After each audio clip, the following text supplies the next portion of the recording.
newspaper for you. Shreve does the New York Times read-along on Sunday mornings, and Pat Kiernan does in the papers. Between these two guys, you're good.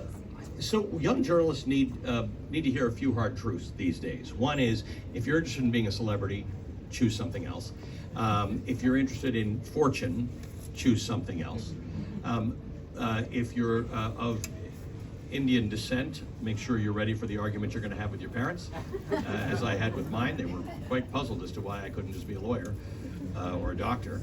But once you get past all that, if you have decided that this is a calling, and it has to be a calling, if it is not a calling for you, please do not waste your time. It will cut you down and grind you, because it is hard and it is frustrating at times. But if it's a calling, it is an invitation to speak to people about anything you want in life, and to hear their stories in their words, and to curate that for your audience, and then to listen to your audience who says, why don't you tell enough stories about this?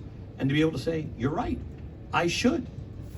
It's an invitation, and it's one of the reasons I rely on Vaughn so much, is because everywhere you go, Vaughn, you're not just talking to senators or candidates or governors, you're always talking to people about what they think, about what they're going to do next. When I was in Ukraine, I was on the tracks of the train stations as these refugees were coming in. We were in Hungary. People were coming in there, 30 hours they'd been on the train. There is no way to understand a story better than when you hear it from somebody who gets off a train after 30 hours. They've got their kids, they've left their men folk back home because the men of fighting age couldn't leave, so it's only the elderly or women or children who are coming out. Their cell phones don't work, SIM cards don't work, the bank cards don't work. Ukrainians and Russians can understand each other. Ukrainians and Hungarians cannot understand each other. The languages are unintelligible to each other. And then to see Jose Andres there with a truck where he's feeding people a hot meal.